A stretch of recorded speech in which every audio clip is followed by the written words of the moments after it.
Halo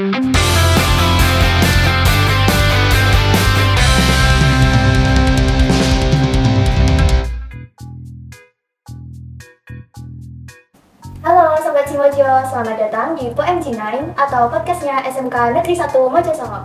Saya Selvi Ira Safitri dari kelas 11 APHP 2 yang akan memandu podcast hari ini.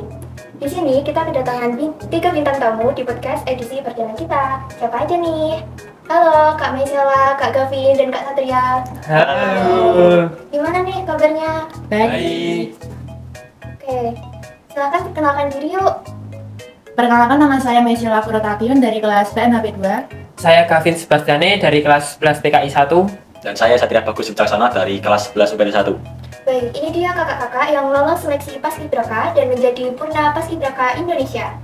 Jadi awalnya tuh gimana sih kok kalian bisa tertarik sama untuk jadi anggota Paskibraka? Mungkin dari Kak Maisela dulu. Kalau saya termotivasi dari kakak-kakak yang udah jadi Purna Paskibraka, dan juga termotivasi dari media sosial juga, dan juga dukungan dari sekolah. Oke, kalau yang lain?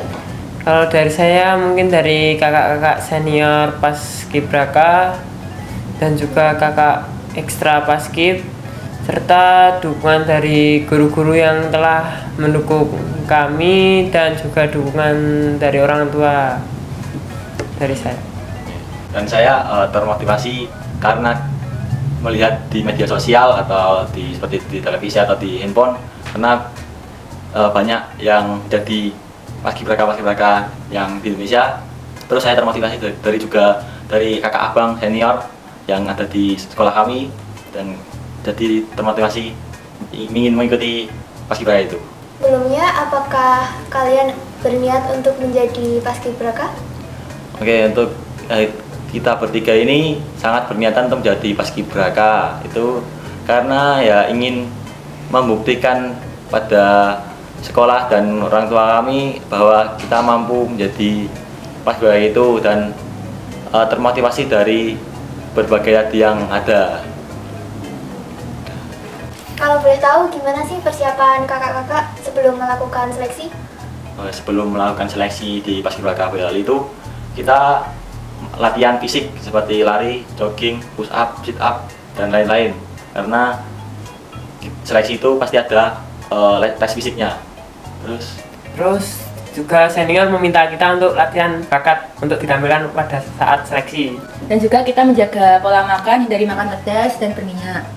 Wah, ternyata makanan juga ngaruh ya buat kalian. Ya, Ngaruh banget. Dan juga hindari es. Oke. Berapa lama sih seleksi kalian itu dan apa aja?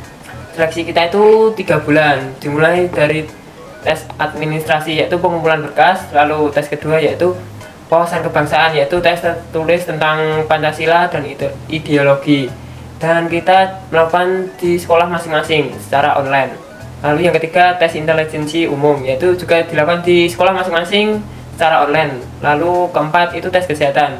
Jadi kita itu datang ke daerah Kesbangpol untuk melakukan kesehatan yaitu pengecekan berat badan, tinggi badan, lalu rabun, dan Tes buta warna. Terus itu sehari itu ada tes 2 kali, tes kesehatan dan parade. Parade itu kita posisi posturnya badan gimana gitu. Kaki O atau tidak, terus tangannya gimana gitu. Nah, terus yang terakhir itu ada tes kesewaktaan. Itu seperti PBB dan lari, push up, sit up, dan shuttle. Nah, itu yang terakhir.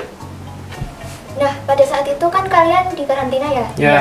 Gimana sih rasanya di karantina itu? Awalnya kan saya dikasih tahu kalau mau karantina, ya reaksi saya tuh kayak panik, takut, grogi juga. Tapi lama-lama ya udah nyaman, udah terbiasa juga. Kalau dari Ada nggak sih pengalaman yang nggak terlupakan gitu? banyak. banget. Kalau dari saya itu mungkin sama kamar samping itu kan ada 7 orang. Itu melakukan olahraga malam-malam seperti pull up. Kan depan kamar saya itu ada pull up. Nah, itu ketahuan sama pelatih saya. Lalu teman-teman saya dan saya itu dipanggil sama pelatih saya untuk berganti baju untuk melakukan olahraga malam. Tetapi saya dan teman-teman saya tidak mau. Akhirnya saya disuruh berjalan jongkok sampai kamar. Aduh. Terus kalau yang lain? Mungkin dari saya ya kamar saya sama Kak Gavin itu sangat jauh, karena Kak Gavin itu kamarnya di belakang dan saya itu depan.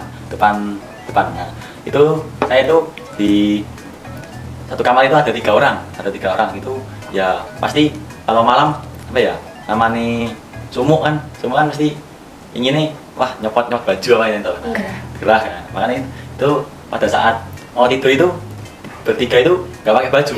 Nah terus ada yang jaga itu yang jaga pelatih yang jaga malam muter-muterin kamar. Nah akhirnya ketahuan ya pasti dikasih apa ya di video terus dikasih wejangan gitu lah. Oh iya, berarti sama hampir-hampir mirip sama Ya. Kak Kevin ya.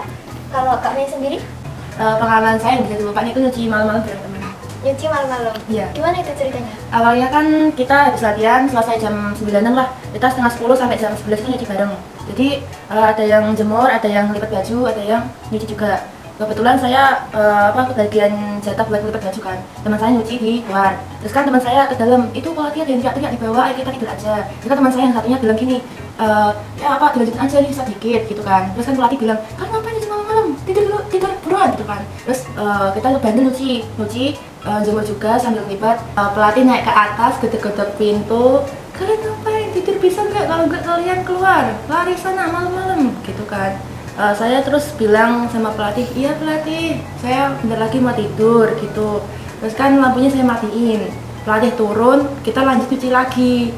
Terus kan teman saya teriak-teriak kan karena sudah kamar mandi. Terus pelatih dengar lagi, dia naik ke atas, saya bertiga disuruh keluar, difoto lah. Terus laginya itu yang cewek-cewek dicek kamar-kamarnya. Kebetulan kamar saya kan belum rapi karena kejadian semalam kan, jadinya baju-baju berserakan di mana-mana. Terus pelatih bilang, kalian kalau ngulangin lagi saya pesan kalian gitu kan. Ngefoto kita, terus itu jadi pembelajaran kita jangan jangan menyepelekan waktu dan juga menyepelekan waktu dan bisa bagi waktu. Oke. Ada nggak sih harapan buat kedepannya? Ada harapan kita bertiga itu di SMK Teman Songo tahun 2025 itu makin banyak lagi yang jadi paskibra di Boyolali dan semoga aja masuk di provinsi bisa.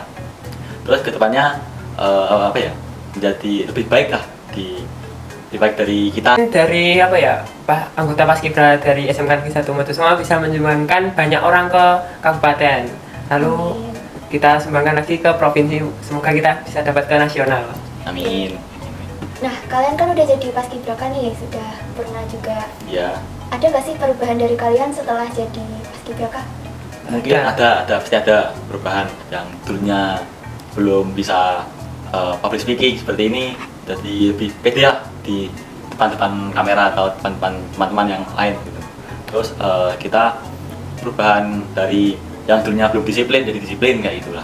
Tambahan? Mungkin dari sikap, mungkin juga dari kita bisa menghargai kepada orang yang bicara ke depan, bisa memperhatikan orang yang di depan sedang berbicara. Oke, apakah Kak Mei ada tambahan? Dari saya perubahannya itu gampang bersosialisasi, gampang bergaul juga. Oke.